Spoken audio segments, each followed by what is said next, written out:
Hello everyone and welcome back to my YouTube channel. Today's video is about Sir Francis Bacon. Francis Bacon was born in the year 1561 and he died in 1626. 1625 में king James the first की death होती है and इनकी death के एक साल बाद यानी कि 1626 में सर फ्रांसिस बेकन की डेथ होती है. So sir Francis Bacon was the major Jacobean age prose writer. He was lawyer, statesman, philosopher, poet, orator, essayist and jurist. Sir Francis Bacon को फादर ऑफ इंग्लिश एसेज भी कहा जाता है क्योंकि इनसे पहले इंग्लैंड में किसी ने भी एसेज को नहीं लिखा था. एसेज जॉनर की शुरुआत ही सर फ्रांसिस बेकन ने की थी. That's why he is called father of English essays. Alexander Pope ने बेकन के बारे में in his work essay on man में लिखा, if part allure thee think how Bacon shined the wisest brightest and meanest of mankind. ये important quotes हैं जो Alexander Pope ने बेकन के ऊपर लिखी. तो क्वेश्चन आ सकता है कि who said these lines the wisest brightest and meanest of Mankind for whom? So these lines are said by Alexander Pope for Francis Bacon on his work Essay on Man. Who is called the father of English essays? Sir Francis Bacon is called father of English essays. Sir Francis Bacon का birth 1561 में London में होता है, जबकि छोटी सी as 12 years की as में ही वो ट्रिनिटी कॉलेज में एंटर कर जाते हैं जो कि कैम्ब्रिज यूनिवर्सिटी में है. Queen Elizabeth I, she was very much influenced by Francis Bacon.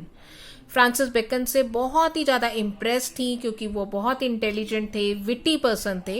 इसी वजह से queen Elizabeth I Francis Bacon को कहती थी the young lord keeper. Francis Bacon एक लॉयर थे, बैरिस्टर थे. इंग्लैंड में 4 इंस हैं, 4 इंस हैं जो कि लॉयर्स से एसोसिएटेड हैं. अगर किसी को लॉयर बनना होता है तो वो इन इंस में रहता है, उसमें स्टडी करता है, उसमें वो प्रैक्टिस करता है लॉयर की. तो sir Francis Bacon he is associated with Gray inn of England. There were 3 goals in life: to uncover truth, to serve his country, to serve his church. अपने लाइफ टाइम में उनको बहुत सारे titles मिले, बहुत ज़्यादा उपाधियां मिली. फॉर एग्जाम्पल 1603 में जब king James the first he became the monarch of the England, 1603 में उनके मोनार्क बनने के बाद sir Francis Bacon was knighted. उनको नाइटहुड का टाइटल मिला जिसकी वजह से उनके नाम के आगे सर लिखा जाता है, sir Francis bacon.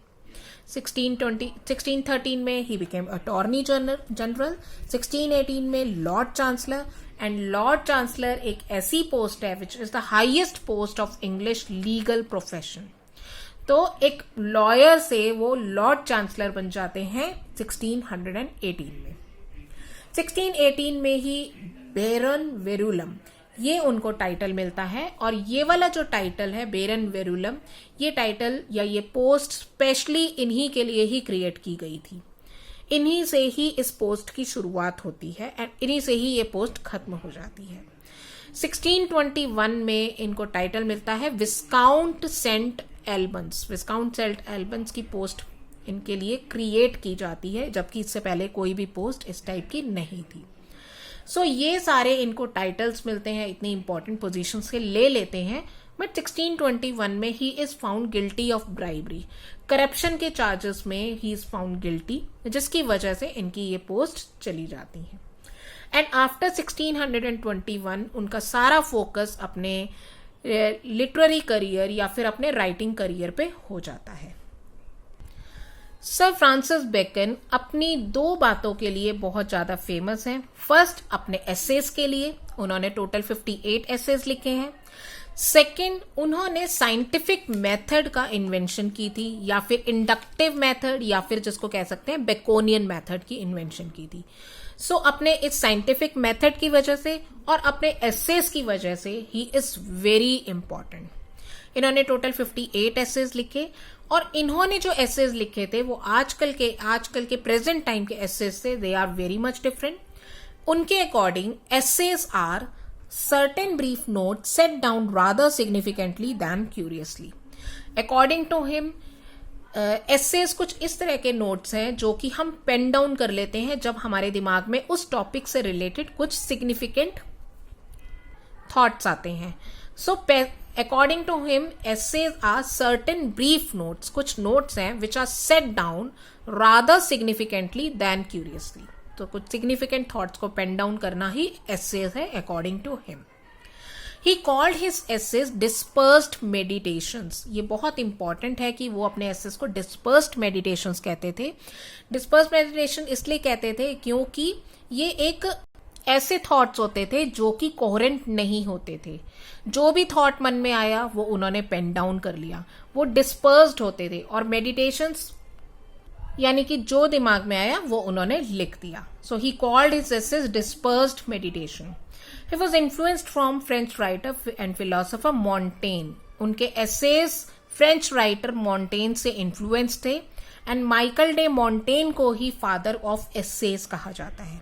Sir Francis Bacon को फादर ऑफ इंग्लिश एसेज कहा जाता है, जबकि मॉन्टेन को फादर ऑफ एसेज कहा जाता है. ये फ्रेंच राइटर थे. इनका स्टाइल, सर फ्रांसिस बेकन का स्टाइल ऑफ राइटिंग होता था एफोरिस्टिक स्टाइल. एफोरिस्टिक स्टाइल मतलब एक छोटे से सेंटेंस में ही बहुत कुछ कह देना. कॉम्पैक्ट सेंटेंसेस होते थे, कंडेंस्ड होते थे, छोटी बात में बहुत सारी बातें कह देना. एंड एपिग्रामेटिक स्टाइल ऑफ राइटिंग होती थी, मैक्सिम्स होते थे उसमें, और वो बात ऐसे कही गई कि वो अब कोट्स, इंपॉर्टेंट कोट्स बन गई है. सो इनकी जो राइटिंग स्टाइल था वो एफोरिस्टिक स्टाइल था. तो बहुत इंपॉर्टेंट क्वेश्चंस बनते हैं सर फ्रांसिस बेकन के, like who is called the father of English essay? Sir Francis Bacon. According to him what does essay mean? Essay mean certain brief note set down rather significantly than curiously. What did he call about his essay? He call dispersed meditations. His essays dispersed meditation. With whose works Sir Francis essays were influenced? Sir Francis essays were influenced from the French writer Montaigne.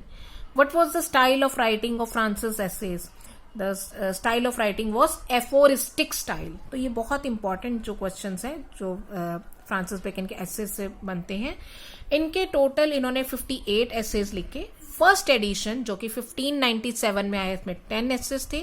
Second edition जो 1612 में आया 38 essays थे. Third edition 1625 में आया 58 essays थी. सो ये dates आपको learn करनी है कि कब कब ये एडिशंस आए, और लास्ट एडिशन फाइनल एडिशन कब आया 1625 में, जिसमें 58 एसेज थे. डॉक्टर जॉनसन ने भी एसेज को कहा, को डिफाइन किया अपनी book dictionary of English language में, a loose celly of the mind, an irregular indigested piece, not a regular and orderly composition. So doctor Johnson ने इनके एसेज को इस तरह से डिफाइन किया. फ्रांसिस बेकन ने काफी सारे एसेज लिखे, जिसमें one of the most important essays is of studies. इसमें कुछ इंपॉर्टेंट, वैसे तो ये लाइन बाय लाइन पढ़ने वाला एसे है जिसमें एक एक वर्ड, एक एक सेंटेंस इंपॉर्टेंट है, बट इसमें कुछ इंपॉर्टेंट कोट्स हैं. Studies serve for delight, for ornament, for ability. To spend too much time in studies is sloth. Sloth means laziness. अगर बहुत ज़्यादा टाइम हम स्पेंड स्टडीज में करते हैं तो ये एक लेजीनेस दिखाता है हमारी. To use them too much for ornament is affection. To make judgment holy by their rules is humor of a scholar. Crafty men condemn study. Simple men admire them. Wise men use them. Some books are to be tasted, others to be swallowed, and some to be chewed and digested. Reading maketh a man full, confidence a ready man, and writing an exact mind. So ये बहुत important quotes हैं, और इनमें से कुछ quotes आपको दी जा सकती हैं एंड पूछा जा सकता है कि ये कौन से बेकन के किस एसे से ली गई हैं, या फिर इन कोट्स को कंप्लीट करने के लिए भी आ सकता है. कुछ वर्ड मिसिंग हो जाएगा एंड आपसे पूछा जाएगा कि इसको कंप्लीट करो. For example, some books are to be tested, others to be dashed, and some to be chewed and digested, others to be swallowed. So इस टाइप से भी क्वेश्चंस आ सकते हैं. ऑफ ट्रूथ जो ऐसे है इनकी जो ओपनिंग लाइन है बहुत ज्यादा इंपॉर्टेंट है. What is truth said jesting Pilate and would not say for an answer. ये एक इंपॉर्टेंट क्वेश्चन बनता है कि जस्टिंग पायलट का रेफरेंस सर फ्रांसिस बेकन के कौन से एसे से लिया गया है। तो जस्टिन पायलट का रेफरेंस सर फ्रांसिस बेकन के ऑफ ट्रुथ से लिया गया है। एल्डोस हक्सले की भी बुक है जस्टिन पायलट। ऑफ रेवेंज से भी इंपॉर्टेंट कोट है, revenge is a kind of a wild justice which the more man's nature runs to the more ought to weed it out. Of death की भी है। Of marriage and single life, तो इनके जो essays हैं बहुत ही diverse theme के हैं। Wives are young men's mistress, companion for middle age and old men's nurses. So ये जो लाइन्स हैं इतनी इंपॉर्टेंट हो गई हैं कि अब ये फेमस कोट्स बन चुकी हैं। सो ऑफ फ्रेंडशिप पे भी इन्होंने लिखा। अब हम आते हैं इनके साइंटिफिक वर्क पे। जैसे कि मैंने बताया कि इम्पॉर्टेंट है ये अपने एसेस के लिए as well as scientific work के लिए। तो he is called the father of empiricism. Empiricism के फादर कहा जाता है। Empiricism is rational thinking, scientific method, sensory experiences से ही किसी इन्फ्रेंस पे पहुंचना, नॉलेज को लेना। This is called empiricism. He is called father of empiricism. और इन्होंने एक बुक लिखी थी द ग्रेट इंस्टॉरेशन। ये इसमें 6, ये लैटिन में बुक लिखी थी इन्होंने, और इसमें टोटल 6 बुक्स हैं। इस वर्क में टोटल 6 बुक्स हैं, जिसमें सेकेंड बुक है नोवम ऑर्गेनम, या फिर इसको इंग्लिश में और न्यू बुक भी कहते हैं। 1620 में पब्लिश हुई थी, ये लैटिन में पब्लिश हुई थी। और इसमें एरिस्टोटल का वर्क ऑर्गेनन, और एरिस्टोटल ने एक वर्क लिखा था ऑर्गेनन, इसको इन्होंने रिजेक्ट किया है, रिप्लेस किया है। तो एरिस्टोटल के वर्क को इन्होंने रिजेक्ट किया है अपने इस वर्क नोवम ऑर्गेनम में। इसी नोवम ऑर्गेनम में इन्होंने इंडक्टिव मेथड की इन्वेंशन की है, इंडक्टिव मेथड के बारे में बताया है। और एरिस्टोटल का जो मेथड था वो था डिडक्टिव मेथड। तो इस डिडक्टिव मेथड को इन्होंने क्रिटिसाइज किया है और अपने इंडक्टिव मेथड को इन्होंने इस बुक में पुट फॉरवर्ड किया है। इसको बेकोनियन मेथड भी कहते हैं। इवन आज के टाइम में भी कोई स्टूडेंट अगर वो एक्सपेरिमेंट करता है तो वो ये 6 स्टेप्स जो कि बेकन के द्वारा ही दिए गए हैं, ये बेकन के ही साइंटिफिक स्टेप्स हैं, इन 6 स्टेप्स से उनको गुजरना पड़ता है। तो ये 6 स्टेप्स हैं, observation, question, hypothesis, experiment, result, conclusion. तो ये 6 स्टेप्स वो कोई भी जब कोई एक्सपेरिमेंट करता है तो वो इन 6 स्टेप्स को लिखता है। फॉर एग्जाम्पल, जैसे अगर हम प्लांट कोई स्लोली ग्रो कर रहा है तो सबसे पहले हम उसको ऑब्जर्व करेंगे, फिर हम क्वेश्चन करेंगे कि विच फर्टिलाइजर वर्क्स द बेस्ट। ये मैं एक जनरल यूसेज से आपको थोड़ा सा बताना चाह रही हूँ कि इंडक्टिव मेथड एक्चुअली में होता क्या है। तो सबसे पहले उसमें ऑब्जर्वेशन होती है, जिसमें प्लांट स्लोली क्यों ग्रो कर रहा है ये देखा जाता है। फिर क्वेश्चन पूछा, अपने दिमाग में ही क्वेश्चन होता है कि कौन सा फर्टिलाइजर इसके लिए बेस्ट वर्क करेगा। फिर हाइपोथेसिस दी जाती है। तो हाइपोथेसिस का जो कॉन्सेप्ट है ये बेकन ने ही दिया है।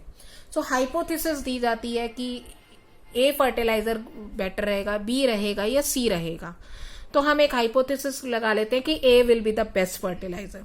एक्सपेरिमेंट किया जाता है जिसमें 3 प्लांट्स रखे जाते हैं, एक में ए फर्टिलाइजर डाला जाता है, एक में बी, एक में सी। तो रिजल्ट आता है कि plant A is growing very fast. एक कंक्लूजन हम ड्रॉ करते हैं कि आर हाइपोथेसिस, कि हमने ये बताया था कि A is the best fertilizer, so our hypothesis is correct. तो टोटल 6 स्टेप्स हैं बेकोनियन मेथड में। Next is new Atlantis. ये एक इनकी नॉवल है। दिस इज इनकम्प्लीट नॉवल, और ये 1624 में लैटिन में पब्लिश हुई थी, 1627 में इंग्लिश में पब्लिश हुई थी। And it is based on Thomas More's utopia. Thomas More's की यूटोपिया पे ही ये मॉडल्ड है।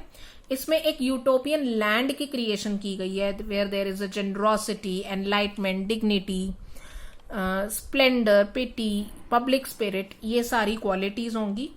और साथ ही साथ एक सोलोमॉन्स हाउस की बात की गई है, जो कि एक आइडियल कॉलेज है। वो वाला कॉलेज, वो वाला प्लेस जहां पर अपना साइंटिस्ट टाइम डिवोट करते हैं to the advancement of knowledge. So बहुत इंपॉर्टेंट वर्क है ये न्यू एटलांटिस, जिसमें सोलोमॉन हाउस की बात की गई है, and it is based on Thomas Morris utopia. Next important work is advancement of learning, 1605 में लिखा गया, and it is written in the form of a letter to king James the first. इन्होंने लिखा history of the reign of king Henry the 7th, ये भी इन्होंने लिखा 1622 में ये पब्लिश हुआ था।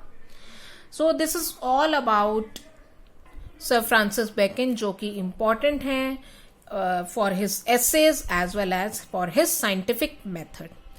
So friends, if you like my video, then please press the like button, subscribe my channel and share this video as much as possible. And thank you. Have a nice day and best of luck for your exams.